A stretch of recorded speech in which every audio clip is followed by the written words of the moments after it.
जो जिले कांग्रेस शासन के समय बनाए गए थे उनमें से 9 जिले और 3 संभाग को समाप्त करने का निर्णय लिया। बड़ा खेद का विषय है कि एक तरफ पूरे देश और दुनिया में डॉक्टर मनमोहन सिंह जी को भावभीनी विदाई दी जा रही है, अंतिम विदाई दी जा रही है, झंडे झुके हुए हैं। पूरे विदेशों में भी जहां हमारी एम्बेसी है वहां पर भी झंडे झुके हुए हैं और भारत सरकार ने बाकायदा 7 दिन का राजकीय शोक रखा है। और उसके बावजूद यहाँ पर डबल इंजन की सरकार ने जन विरोधी ऐसा निर्णय किया है जो कल्पना से भी परे है, कोई सोच भी नहीं सकता। ये जितने भी जिले बनाए गए थे, संभाग बनाए गए थे, ये बाकायदा एक रिटायर्ड आईएएस की अध्यक्षता में उनकी कमेटी बनाई गई थी। उस कमेटी ने सिफारिश की थी, जनता की डिमांड थी और पूरी तरीके से प्रशासनिक तौर पर लोगों को कैसे ज़्यादा से ज़्यादा सुविधा मिले, इस दिशा में एक बहुत महत्वपूर्ण फैसला कांग्रेस की सरकार के समय हुआ था। और 12 महीने में पहला फैसला इस भाजपा की सरकार ने राजस्थान में किया है। बाकी तो केवल कांग्रेस को गाली देना, कांग्रेस के निर्णयों की समीक्षा करना और जो निर्णय लिया है वो जनता के जनमानस के खिलाफ निर्णय लिया गया है। हम घोर निंदा भी करते हैं और पूरी तरीके से कांग्रेस पार्टी और आम राजस्थान की जनता इस जन विरोधी भाजपा की सरकार के जन विरोधी निर्णय के खिलाफ आंदोलन करेगी। चूंकि आप समझिए, इनकी गणित समझिए कि एक तरफ जनगणना होनी है, 1 जनवरी 31 दिसंबर तक के लिए इनको छूट दी गई थी। दूसरी तरफ सर्दियों की हाईकोर्ट में छुट्टियां हैं। आनन फानन में इस प्रकार का निर्णय करके कि न तो कोई कोर्ट में जा सके, जनहित याचिका भी नहीं लग सके और 1 तारीख से फिर रोक लग जाएगी, 3 संभाग और 9 जिले समाप्त करना, मैं समझता हूं इससे बड़ा गलत निर्णय ये सरकार आगे भी क्या लेगी और आज तक की किसी भी सरकार ने ऐसा गलत निर्णय नहीं लिया है।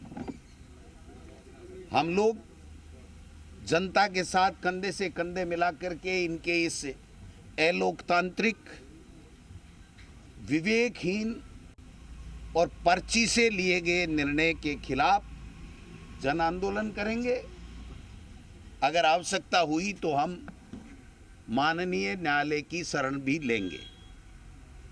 आप बताइए कि एक कमेटी कह रही है कि ये जनहित में प्रशासनिक दृष्टि से उचित है और दूसरी एक कमेटी बना करके आप लोग इस तरीके का निर्णय करते हो।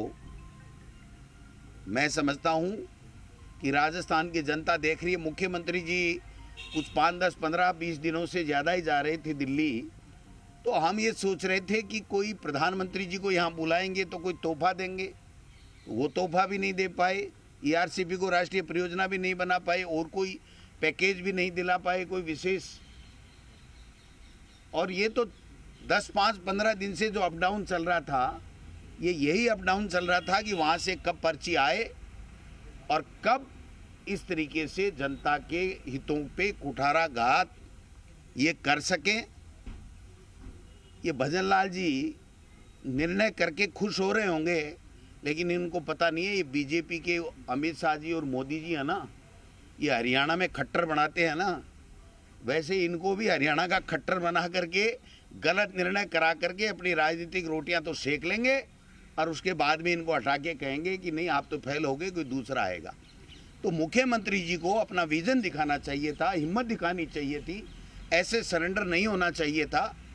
और उनको राजस्थान की जनता ने बड़ी आस और उम्मीद के साथ में चुना था, और इन्होंने तो एक झटके में सब कुछ ही निरस्त कर दिया। बताइए आप, उन जिलों में कलेक्टर लगे हुए हैं, एसपी लगे हुए हैं, वहाँ पर जिले के दफ्तर बन रहे हैं, जिले के हॉस्पिटल बन रहे हैं, कलेक्ट्रेट के भवन बन चुके हैं। आप उन जिलों को और संभाग को बिल्कुल समाप्त कर रहे हो। ये कौन सा निर्णय आप बताइए। तो मैं समझता हूँ कि इनका जो निर्णय है वो जनता के विरोधी निर्णय है, अलोकतांत्रिक निर्णय है। आप बताइए, विधानसभा चलाने के लिए तो सर्वदलीय बैठक बुलाते हैं, क्या इसके लिए सर्वदलीय बैठक नहीं होनी चाहिए थी? क्या जनता की राय नहीं मांगी जानी चाहिए थी? इनके पास में ऐसा कुछ, उप मुख्यमंत्री जी है बेचारे, मुश्किल से तो बचे थे दिल्ली वाले में चक्कर में, और आज उनको निपटा के घर बैठा दिया। आज प्रेस को कॉन्फ्रेंस करने ही नहीं आए।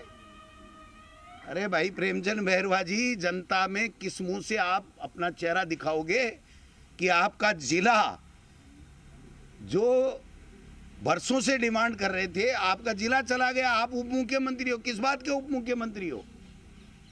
भजनलाल जी ने अपना बचा लिया, डीग वाला बचा लिया ना, डीग वाला बचा लिया और उप मुख्यमंत्री को निपटा दिया।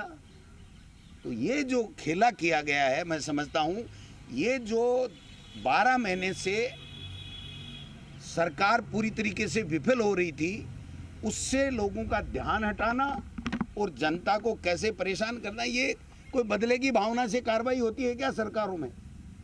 आप जनता के ट्रस्टी होती है सरकार, जनता के हित के लिए काम करती है। जोगाराम जी ने तो मैंने सुना है कि कांग्रेस ने जो बनाया सब खत्म कर देंगे। भाई साहब, कांग्रेस ने तो इस राजस्थान को और कांग्रेस ने इस देश को ऐसा बनाया है, स्वर्णिम भारत जिसको कहते हैं, या जो आन बान शान के लिए जितने विकास कांग्रेस की सरकारों ने यहाँ पर किए और जितने कानून बनाए हैं जनहितैषी, उन सबको खत्म कर दो। फिर इसके अलावा आपके पास बचा क्या है? तो हम सब लोग